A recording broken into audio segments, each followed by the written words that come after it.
Hello bookworms, it's Jade from Bedtime Bookworm and welcome back to my channel. Today I'm here to bring you my August reading wrap-up.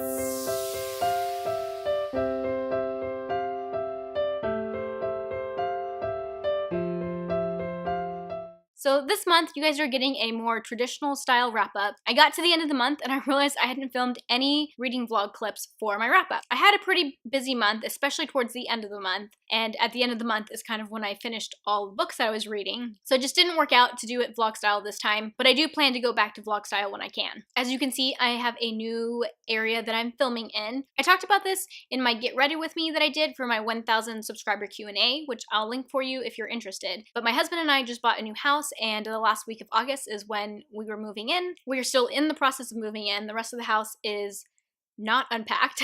So this isn't going to be my permanent setup, but this is the only place I could find to film for now. Because August was such a busy month for me, I only finished 3 books in the month of August. As always, I will have timestamps in the description box so you can jump to the books that you're most interested in hearing my thoughts on. I had a really weird reading month in August. Not only was I super busy, but at the beginning of August, I started 2 books, and about a few days or maybe a week into the month, I decided to join a buddy read. And so I had to stop reading the books that I was reading, focus on the buddy read, and then go back to those other books after I finished the buddy read. That led to me not finishing my first book of the month until August 17th or so, and then of course the other 2 even later in the month. Okay, let's see if I can remember how to talk about my thoughts on a book because it's been like a month since I've done this. So the first book that I finished in August was A Torch Against the Night, which is by Sabaa, Tahir, and it's the second book in the An Ember in the Ashes series. I got A Torch Against the Night out from my library, and I read it mostly in the ebook format, but I also had a physical hardcover out from the library as well, and I was kind of switching between the 2. This is the book that I did a buddy read for. I read it with Beautifully Bookish Bethany and a handful of other people that I didn't know before I joined the buddy read. I will link them down in the description box so you can check them out.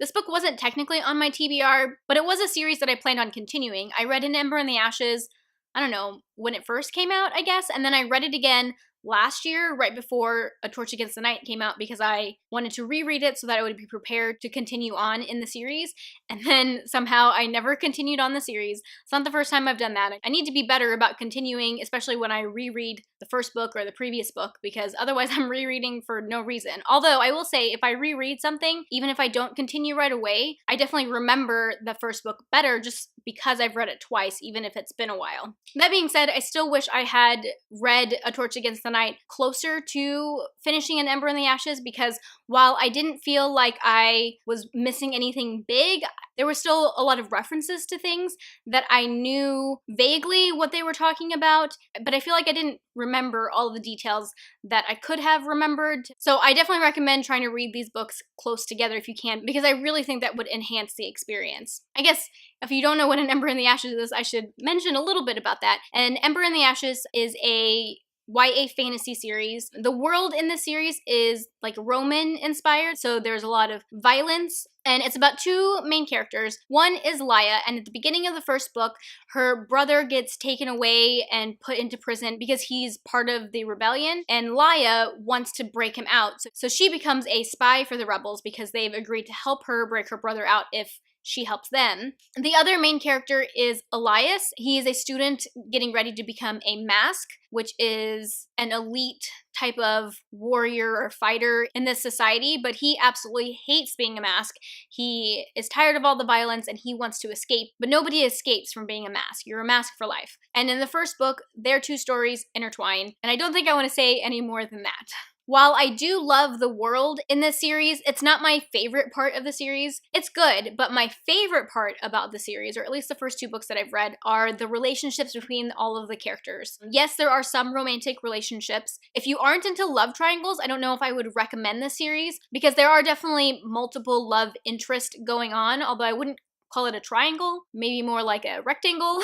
And while I would typically think that would be a huge turnoff for me, this is one of the few series that I find it really believable that the main character is conflicted about who she wants to be with. I just think the relationships are done so well, and it's not just the romantic relationships, it's all of the relationships. All of them are really complex. And in some ways that reminds me of And I Darken. I've only read the first book in that series, but one of the things I love about that book was how complex those relationships are. And then on top of that, this series and this book in particular, A Torch Against the Night, is super action-packed. There's always something happening. I was never bored for an instant. When I got to a certain point in the book, like halfway, it was really hard for me to stop reading. There are twists and turns that surprise me. I loved everything about A Torch Against the Night. I'm so stoked to continue on in the series, although I'm really torn about when I'm going to keep reading, because the third book, which I can't remember the title of at the moment, is out. It came out, I think this year, maybe last year, end of last year. But then the fourth book, it's going to be a 4-book series, doesn't come out till April 2019. It doesn't even have a title yet. What I want to do is try and space out reading the third book in between now and April 2019 when the last book comes out, so I can read them fairly close together so I can try to remember all the details and things. So I'm thinking I'm going to read the next book in the winter sometime. Anyways, final thoughts on A Torch Against the Night. I loved it. I love the writing. I love the characters, especially the complexity of their relationships. The world is great. I like the world as well. Oh, and I forgot to mention that this series has a fantastic villain, so if you are into reading really well done villains, definitely check out this series. So yeah, overall, I gave A Torch Against the Night 5 out of 5 stars. The next book that I finished in August was Pieces of Her by Karin Slaughter. I read this as an e-arc that I received from NetGalley or Edelweiss, so thank you to the publishers for a free copy in exchange for an honest review. I was really excited to read this because I have heard a lot about Karin Slaughter, but I haven't read any of her books yet. So Pieces of Her is an adult thriller. Hey guys, sorry, but I need to interrupt here because as I was editing this, I went back and read the synopsis again, and I definitely give away a little more than what the synopsis says. So if you only want to go into the book knowing what the synopsis says, then check out my timestamps below and jump to where I start talking about my thoughts on this book. What I'm about to describe next is like the inciting incident in the book. So it all happens at the very beginning, and I think it makes for a really good hook, and that's why I talked about it in the video, not realizing that it wasn't mentioned in the synopsis. So I totally understand if you want to skip what I'm about to say next. Okay, back to my attempted summary of the book. And it's about a woman named Andy. She's kind of down on her luck and is living with her mom, and they go to have lunch one day when a teenage boy comes in and tries to shoot up the place. And her mother takes control of the situation in a way that you wouldn't expect like an average person to be able to do, which of course shocks everybody, including the woman's daughter. And from there, the woman is discovering more and more information about her mom and her mom's past. So that's one storyline, but there's also a storyline set in the past that helps the reader kind of piece together what's going on in the present storyline. So I enjoyed this book, but I don't think I enjoyed it as much as I thought I was going to. My expectations were probably set a little bit too high, I think. Something that people always say about Karin Slaughter is that her books can be really dark and really graphic. I mean, this book definitely has some dark bits and graphic bits, but it still didn't go quite as dark and as graphic as I was expecting.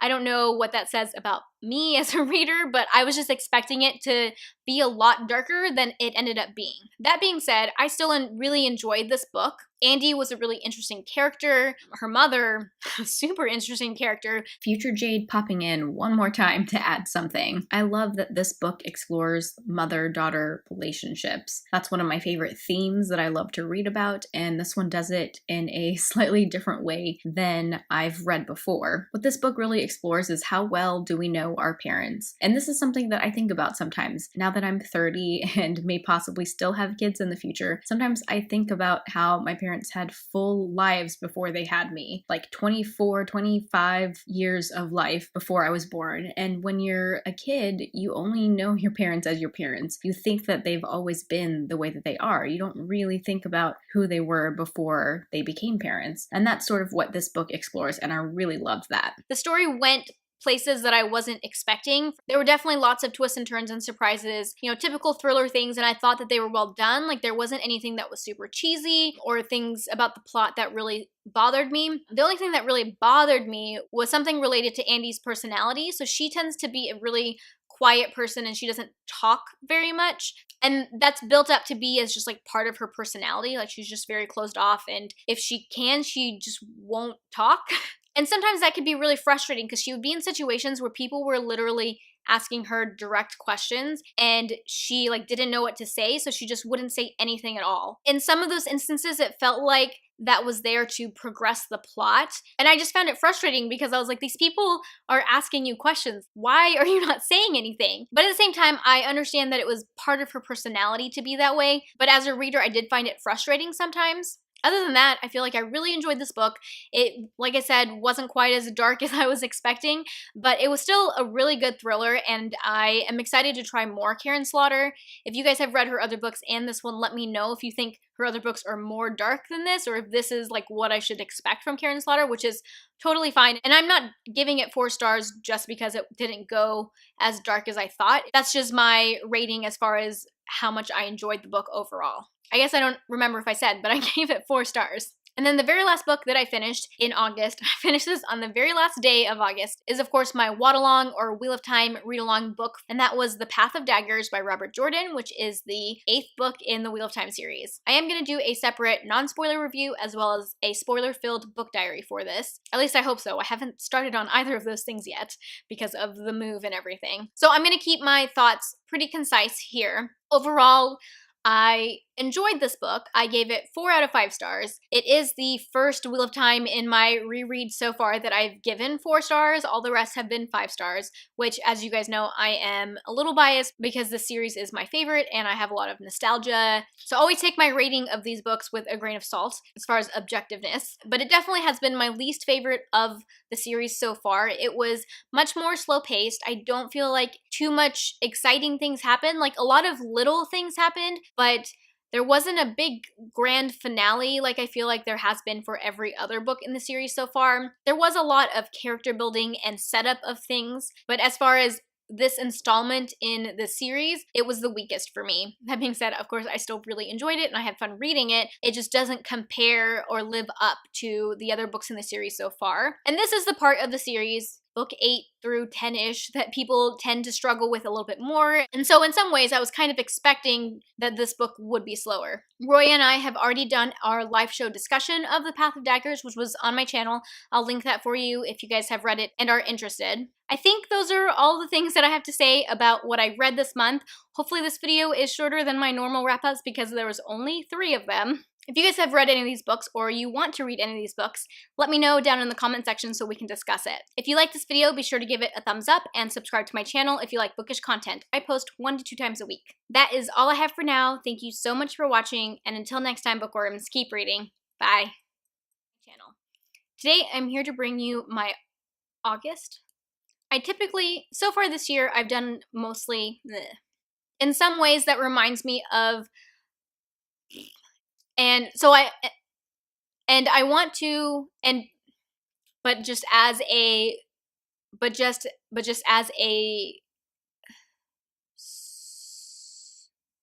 that word, series? Bye.